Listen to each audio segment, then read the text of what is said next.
This video was brought to you by CuriosityStream. Since the collapse of Yugoslavia in the 90s, Bosnia and Herzegovina have functioned remarkably well, in large part thanks to a complicated electoral system designed to accommodate for the interests of various ethnic groups in the country, and despite a history of brutal inter-ethnic violence, Bosnia has experienced a period of remarkable peace, with crime rates well below many of its European counterparts. However, in the last few months, inter-ethnic tensions, exacerbated by the war in Ukraine, and manifest disagreements over electoral practices have come to the fore once again. So in this video, we're going to be taking a look at Bosnia's slow-burning political crisis, how it might come to a head, and what can be done to resolve it. So, to properly grasp the current crisis, you need to understand a bit about Bosnia's governance structure, as established by the 1995 Dayton Peace Accords Bosniak-Croat-Washington Agreement. Now, before we get into this, we should say, A, it's really complicated, so pay attention, and B, this isn't intended to be a complete overview, because that would take a really long time. So we're just going to explain the stuff that's relevant to the current crisis. Anyway, let's get into it.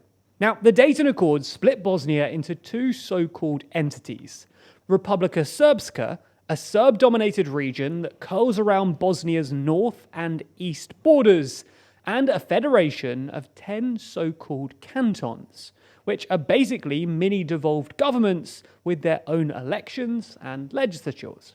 This federation of cantons is mostly comprised of Bosniaks, who, according to the latest census, account for 70% of the population, with Croats accounting for 22% and Serbs just 2%. Now, both sides are bound together by joint central institutions, which exist at the state level, and all important decisions must be backed by both sides. Accordingly, Bosnia effectively has 3 levels of governance. At the bottom, there are cantons, where most of the day-to-day decisions are made. Now, this works quite well, because it means that everyday policy issues, like health and education, can be decided quickly, without having to go through long-winded negotiations between various ethnic groups. In the middle, there's this federation of cantons, which is sort of like a federation within a federation. Because most day-to-day policy is devolved to the cantons, and top-level policy is the responsibility of the state government, the federation isn't actually that important in the governance of Bosnia, but it's still been the source of some inter-ethnic tension, as we'll see in a second. Now, Republika Srpska is nominally in this second level of governance, but because it doesn't have cantons, its National Assembly is also responsible for the day-to-day policy. Then, at the top, there's the state-level institutions, including the President, the House of Representatives, and the House of Peoples, which is an indirectly elected second chamber that sort of acts like the House of Lords in the UK. Then, at the very top of the state-level institutions is the so-called High Representative, who's essentially a foreign politician appointed by the UN and with near-infinite political powers. And they're responsible for making sure that the whole thing runs smoothly.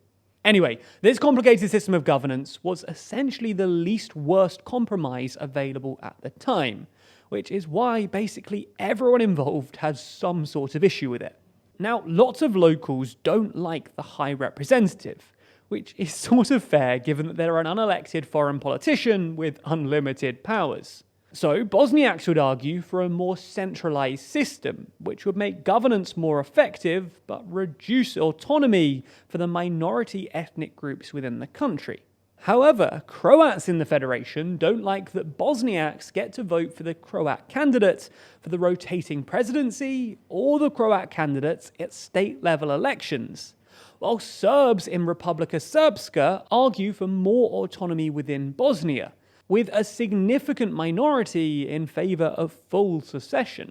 On top of this, the current constitution discriminates against anyone not from these 3 so-called constituent peoples, who are prohibited from holding any high office unless they identify as a Croat, Bosniak, or Serb.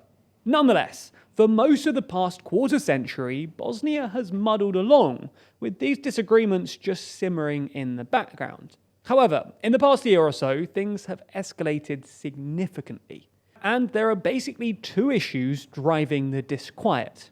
Firstly, Serb attempts to secede from Bosnia, and secondly, Croat attempts to reform the electoral system, both of which have been exacerbated by the High Representative. Now, that is a lot, but let's start with the Serb secession efforts. Essentially, this begins with the election of Milorad Dodik, a Serbian nationalist with close ties to the Kremlin, as the Serb member of the presidency in 2018.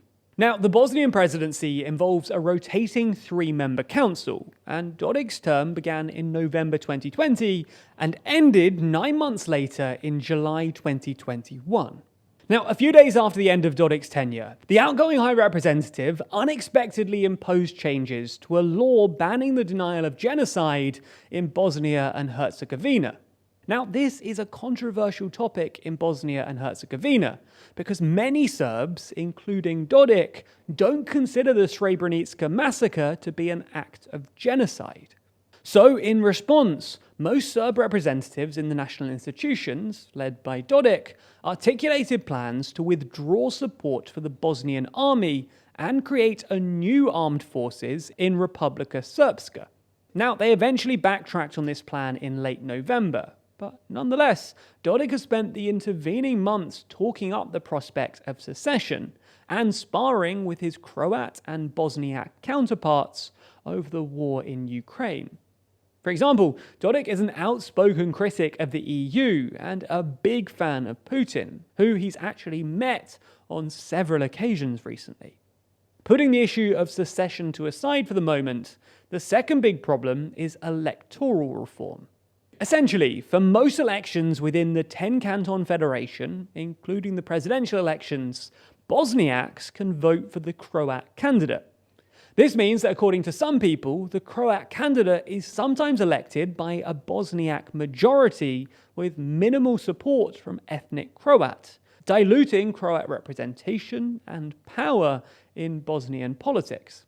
Many Croats therefore wanted electoral reform in order to guarantee Croat representation, possibly by drawing a new Croat majority electoral district. Now, these reforms seem to have been spearheaded by Dragan Kovic, the somewhat pro-Putin president of the biggest Bosnian Croat party, and are even supported by the Croatian government. However, Bosniak politicians have resisted this idea, arguing that it would only exacerbate pre-existing ethnic divides. So, like Dodik, Kovic and his party reacted by reducing their cooperation with their Bosniak counterparts. In fact, when Bosnia announced that it would be going ahead with elections in October of this year without the electoral reforms, Kovic basically called for Croat succession from Bosnia and started trying to block the financing of upcoming elections. Now, things reached a fever pitch in late July when Bosniaks took to the street to protest reports that High Representative Christian Schmidt was planning to impose electoral reforms from on high. Now, Schmidt eventually scrapped his plans, saying that he'd give the Bosniaks and Croats some time to negotiate the deal, but the damage had already been done. Anyway, you get the idea. Bosnia is suffering through dual crises, with rising Serb and Croat nationalism. Even worse, the two problems interact with each other. That's because the Croats and Bosniaks in the Federation can't mount a challenge against Dodik's succession efforts in Republika Srpska if they're fighting one another. And a de facto alliance has actually formed between Dodik and Kovic. So what in the world can come of all of this? Well, the International Crisis Group has urged American and European leaders to push the Croats and Bosniaks to call a temporary truce, putting the issue of electoral reform to one side and uniting against Dodik's separatist plans. And while this is probably a good idea, the international community is currently a bit preoccupied with the war in Ukraine and the global economic crisis, which means that a resolution before the general election due in October, where tensions reach a new high, is looking unlikely. Well, ultimately, we'll have to wait and see how this plays out. But if you want more from TLDR, then you should head over to Nebula. You've likely heard us talk about Nebula before, but give me 1 minute to explain why you should care. And as always with TLDR, there's 3 points. Firstly, signing up to Nebula gets you a ton of additional TLDR content. We have a whole bunch of videos exclusively for Nebula, including all of these full-length TLDR videos, as well as exclusive interviews and a bunch of fun videos, like our studio tour and our team attempting the British citizenship test. And that number doesn't even include the daily briefing.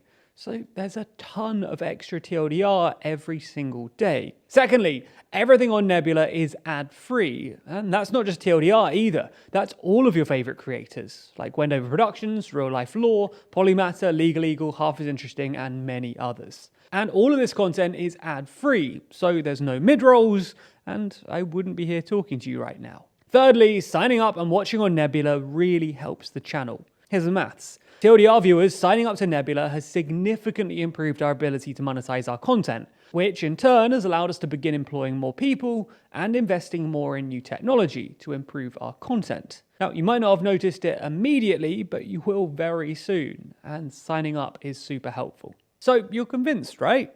Did I do it in a minute?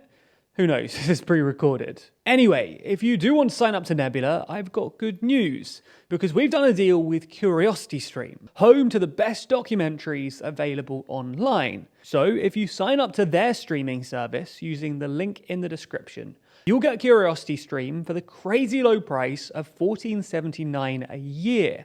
And you'll also get access to Nebula. That's right, 2 streaming services for less than $1 a month. And by the way, CuriosityStream is awesome. It contains absolutely boatloads of high-quality documentaries on all kinds of topics that I know TLDR viewers are going to love. So if you want to get both for less than $15 a year, then the link is in the description. And if not, well, you can't say I haven't tried to convince you. Thanks for your support.